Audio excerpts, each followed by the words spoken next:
എൻ്റെ പേര് അനീറ്റ ജോർജ്. ഞാൻ ബൈ പ്രൊഫഷൻ ഒരു നേഴ്സാണ്. ഞാൻ 2023 നഴ്സിംഗ് പാസ് ഔട്ടായ ബാംഗ്ലൂരായിരുന്നു പഠിച്ചത്. അവിടെ നിന്ന് കേരളത്തിൽ വന്ന് വർക്ക് ചെയ്യാം, സ്വന്തം വീട്ടിൽ നിന്ന് വർക്ക് ചെയ്യാം എന്നൊക്കെ വിചാരിച്ച് നാട്ടിൽ വന്ന ഒരാളാണ്.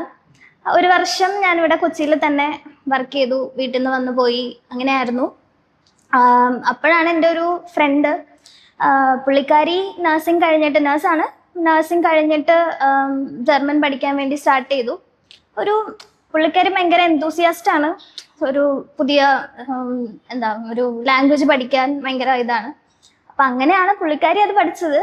അപ്പം എൻ്റെ ബെസ്റ്റ് ഫ്രണ്ടാണ്. അപ്പം അങ്ങനെ പുള്ളിക്കാരിയാണ് ആദ്യം പുഷ് ചെയ്തത്, ഒരു ലാംഗ്വേജ് പഠിക്കാം, ജർമ്മനിയിൽ നല്ല ഓപ്പർച്യൂണിറ്റി ഉണ്ട്, പ്രത്യേകിച്ച് നഴ്സുമാരെ ഇപ്പം ഫ്രീ ആയിട്ടൊക്കെയാണ് റിക്രൂട്ട് ചെയ്യുന്നത് എന്നൊക്കെ പറഞ്ഞ് അങ്ങനെ പുള്ളിക്കാരിയാണ് എന്നെ പുഷ് ചെയ്യുന്നത്.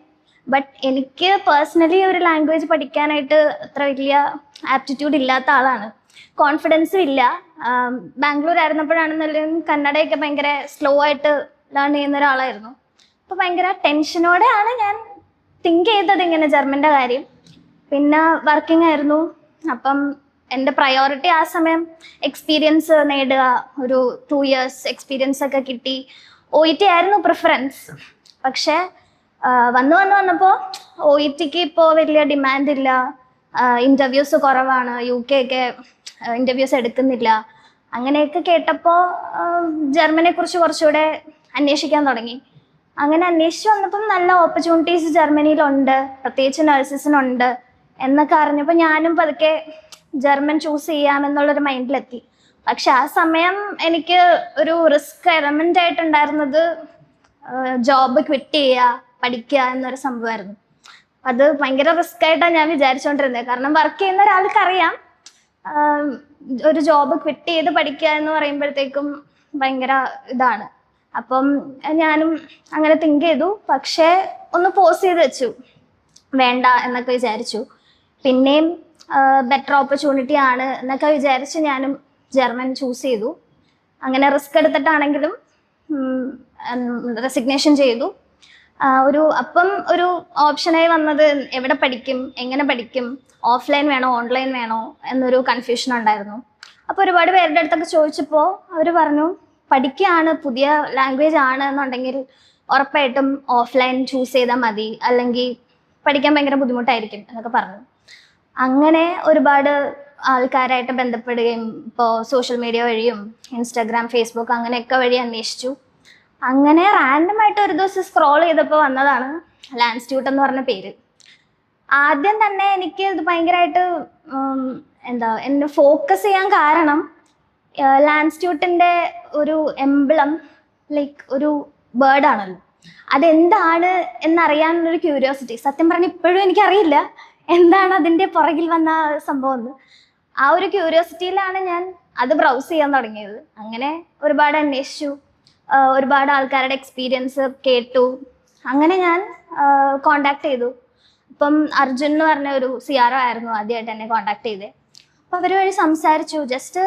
സംസാരിച്ചപ്പോൾ തന്നെ എനിക്ക് സ്വന്തമായി ഒരു ലാംഗ്വേജ് ഭയങ്കര അങ്ങനെ ഒരു പഠിക്കാനൊരു കോൺഫിഡൻസ് ഇല്ലായിരുന്നു. പക്ഷേ സംസാരിച്ചപ്പോൾ തന്നെ എവിടുന്നോ എനിക്കൊരു കോൺഫിഡൻസ് കിട്ടി. വേറെ ഒന്നും ആ സമയം എനിക്ക് തോന്നിയില്ല. ജസ്റ്റ് ഇത് തന്നെ മതി, ജർമ്മൻ തന്നെ ചൂസ് ചെയ്യാം, പഠിക്കാം എന്നുള്ളൊരു കോൺഫിഡൻസ് കിട്ടി. അങ്ങനെ സംസാരിച്ചു, ക്ലാസ്സിൽ വന്ന് ഫസ്റ്റ് A1 A2 പേഴ്സണലി എനിക്ക് ഭയങ്കര ബുദ്ധിമുട്ടായിരുന്നു. പുതിയ ലാംഗ്വേജ് പഠിക്കാൻ എനിക്ക് ഇൻട്രസ്റ്റേ ഇല്ല, കോൺഫിഡൻസ് ഇല്ല. അങ്ങനെ ഒരാൾ വന്നാൽ എങ്ങനെയാവും എന്നറിയില്ല. A1 പഠിക്കാൻ വന്നു, പുതിയ വേർഡ്സും അതെല്ലാം കേട്ട് ആകെ കൺഫ്യൂസ്ഡായി.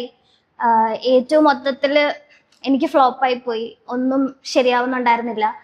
B1 മുതൽ പിന്നെയും കയറി വരാം എന്നൊക്കെ വിചാരിച്ചു.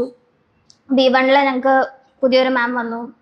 മാം സത്യം പറഞ്ഞാൽ ഏറ്റവും താഴെ നിന്ന ആൾക്കാരെ എത്ര കോൺഫിഡൻസിൽ മുകളിൽ കൊണ്ടുവരാൻ പറ്റും എന്ന് ആ മാം ഞങ്ങളെ കാണിച്ചു തന്നു.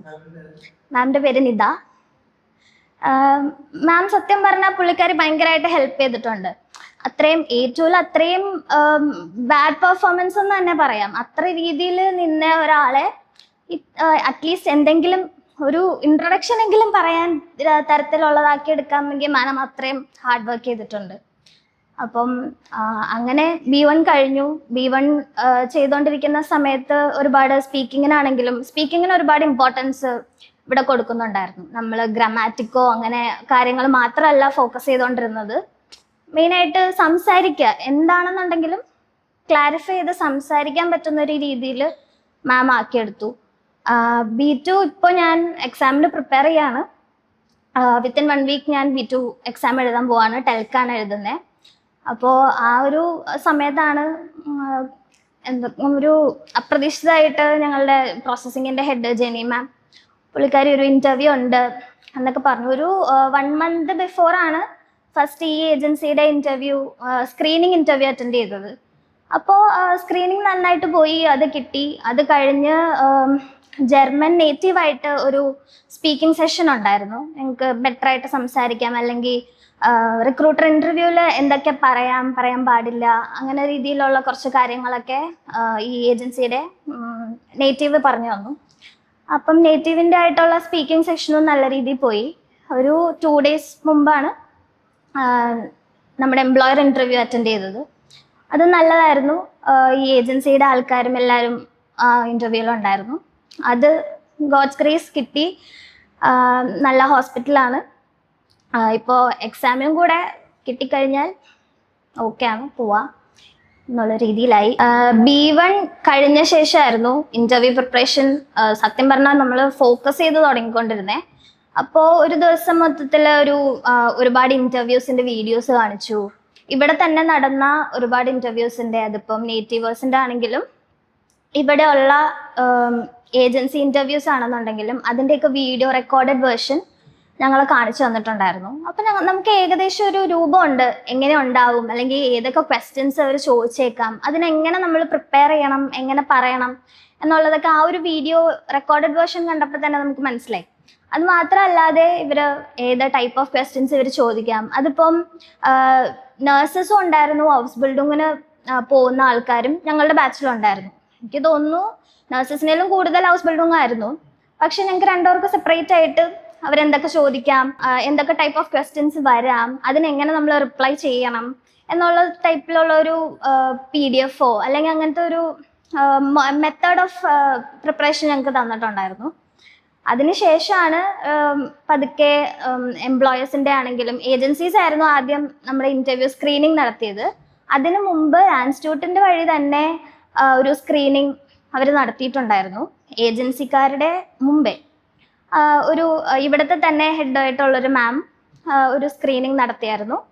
അതിൽ നമ്മളുടെ ലെവൽ ഒരു ഇൻ്റർവ്യൂവിന് നമ്മൾ പ്രിപ്പയർ ആയോ, അല്ലെങ്കിൽ ഇൻ്റർവ്യൂവറായിട്ട് സംസാരിക്കാൻ തരത്തിലുള്ള ഒരു മൈൻഡ് സെറ്റ് നമുക്കുണ്ടോ, അല്ലെങ്കിൽ ആ ഒരു ലാംഗ്വേജ് ഉണ്ടോ എന്നറിയാനായിരുന്നു ആ സ്ക്രീനിങ് ആദ്യമേ നടത്തിയിരുന്നത്.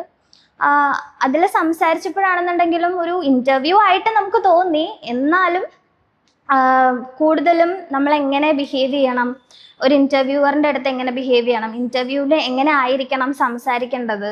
ഇപ്പോൾ ജർമ്മനിൽ തന്നെ ആണെങ്കിലും എല്ലാവരും കൂടുതലായിട്ട് പൊളൈറ്റ് വേയിലാണ് സംസാരിക്കുന്നത്.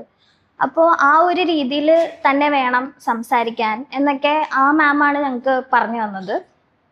അതിനുശേഷമായിരുന്നു ഒറിജിനൽ ഏജൻസിയുടെ ഇൻ്റർവ്യൂസ് വന്നുകൊണ്ടിരുന്നത്. ഏജൻസിയുടെ ഇൻ്റർവ്യൂ ഞാനിപ്പോൾ അറ്റൻഡ് ചെയ്യുന്നത് 2ാമത്തെ ഏജൻസിയുടെ ആയിരുന്നു. ആദ്യത്തെ ഏജൻസിയിലും എനിക്ക് കിട്ടിയായിരുന്നു, സ്ക്രീനിങ് കിട്ടിയായിരുന്നു. ബട്ട് അത് നമുക്ക് കുറച്ച് ടൈം പ്രോസസ്സ് ആവുന്നത് കൊണ്ട് മാത്രം ഞാൻ അതൊന്ന് പോസ് ചെയ്ത് വെച്ച് അവരുടെ എംപ്ലോയർ ഇൻ്റർവ്യൂ അറ്റൻഡ് ചെയ്യാൻ ഡിലേ ആയതാണ്. അത് ഡിലേ ആയ ഗ്യാപ്പിനാണ് എനിക്കിപ്പോൾ വന്ന ഏജൻസിയുടെ ഇൻ്റർവ്യൂ അറ്റൻഡ് ചെയ്യാൻ പറ്റിയത്. അപ്പം അവരുടെ എംപ്ലോയർ ഇൻ്റർവ്യൂ കുറച്ച് നേരത്തെ വന്നതുകൊണ്ട് അത് അറ്റൻഡ് ചെയ്തു എന്നുള്ളതായിരുന്നു.